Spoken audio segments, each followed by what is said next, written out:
Саламатсыздар ма, құрметті көрермендер. Бүгін 10 маусым 2022 жыл. Біз Нағыз Атажұрт ұйымының кеңсесіндеміз. Бүгін бізге келіп отырған Ырыскелді Сұлтанқұл мырза және де жер дауы, жер туралы арыз бермекші екен.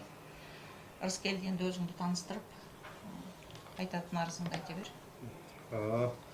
Мен Ырыскелді Сұлтанқұл 1977 жылы 4 айдың 11 күні туылған. Қытай халық Шынжаң Текесін ауданы Қарадала қайынды Ақтығыл 11 үйде туылғанмын. 2007 жылы 20 шілдеде Қазақстанға қоныс аударғанмын. Және де інім Тоқтарғазы Сұлтанқұл 1987 жылы 10 айдың 4 күні туылған. Ол да Қазақстанға 2011 жылы 11 айдың 30 күні қоныс аударған. Біздің арыз берудегі себебіміз әке-шешемізден 5 ұл 6 қыз болдық. 4 маусымда жер көлемі 3018 мың болып, 201 гектар құрайды. Әке-шешеміздің шаңырағында мен отырғандықтан шаңырағында 1999 жылы ағайынды 5 ұлға теңдей бөліп бергенбіз. Шешемнің рұқсатыменен. Сондықтан інім Тоқтарғазы менің жерім екеуміз бірге алғанбыз. Екеумізде бөліс жоқ, бірге алғанбыз. Себебі інім жас болды. Бізге тиген жер көлемі Ақтығыл шабыстық жерден 155 мыңдан 310 мың 20 гектар, орта жайлау 45 мыңдан 90 мың 6 гектар, үлкен жайлау тегерек 90 мыңдан 180 мың 12 гектар, Бозадыр Ақтүбек 90 мыңдан 180 мың 12 гектар, және де Ақтығыл Ақсай Көктеулік 300 мың 20 гектар. Жалпы мұл саны 1060 мың болып, 70,5 гектар құрайды. Енді осы жерлерді қыстақ басшылығымен қыстақ басшылығының орынбасары арқылы өзімізге қайтарып алуды сұрағанбыз. Бұл 2011-де Дашың атты бір азаматқа жалға бергенбіз 2021-ге дейін.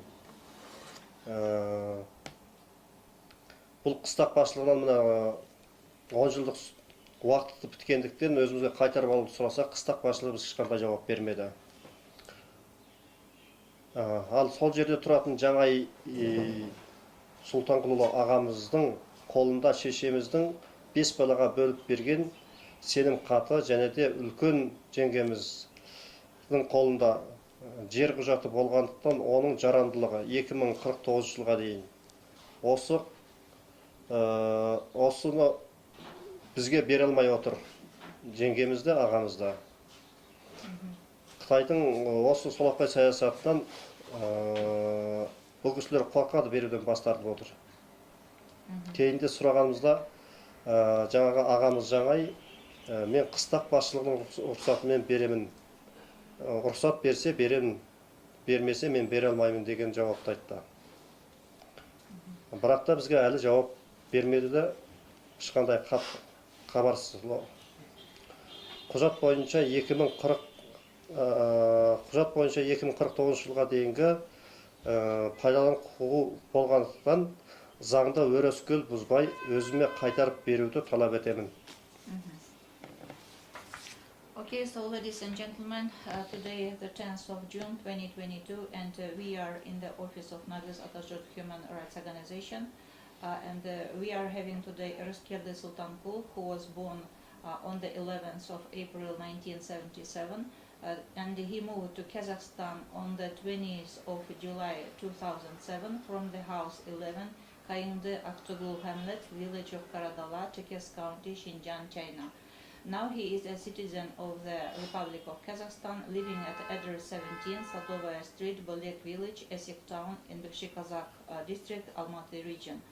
And Ырыскелді Сұлтанқұл and his sibling brother Тоқтарғазы Сұлтанқұл, who was born on the 4th of October 1987, he moved to the Republic of Kazakhstan on the 30th of November 2011. Now he lives at address village Aktogan Karajota rural area Engbeshi Kazakh district, Almaty region. And Nұргелді and Toktagazy had 4 seasonal pasture land that their mother left her 5 sons according to the inheritance law. The total area of the pasture was 3,018 mu or 201 hectares. The pasture land was divided among 5 siblings in 1999. 1999 жылы бөлінді дедіңіз, иә?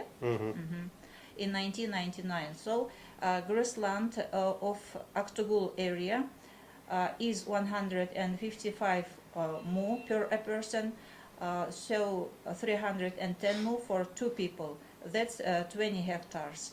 Middle Aktugul summer pasture of 45 mu per a person, that's 90 mu or 6 hectares. Big summer pasture of Tegerek of 90 mu per a person, that's 180 mu or 12 hectares. Bozadır winter pasture 90 mu or 180 mu or 12 hectares. As well, a spring pasture of 300 mu, that's 20 hectares. In total, 1,060 mu land or 70 hectares. Both of them, both brothers, has rights in using pasture land till the end of land lease, because they have land certificate and agreement letter signed by their mother, who died in 2012. As the 2 brothers moved to Kazakhstan, they gave the land for the rent to the Chinese man by name Dashing, the citizen of China. So he rented the pasture land. Nұргелді and his brother Toktagazy asked to return their pasture from the assistant of the head of the local authorities, but he refused to reply about this issue. One of the brothers, Janay Sultankul, lives in Xinjiang in the village Kayında Aktugul, and he has the mother's agreement letter in his hand. But he is afraid to send it because of the injustice policy of the CCP against the ethnics in Xinjiang. Nұргелді and his brother Toktagazy Sultankul demand from the Chinese authorities to restore their rights for using the pasture till the end of land lease in 2049. Thanks for attention.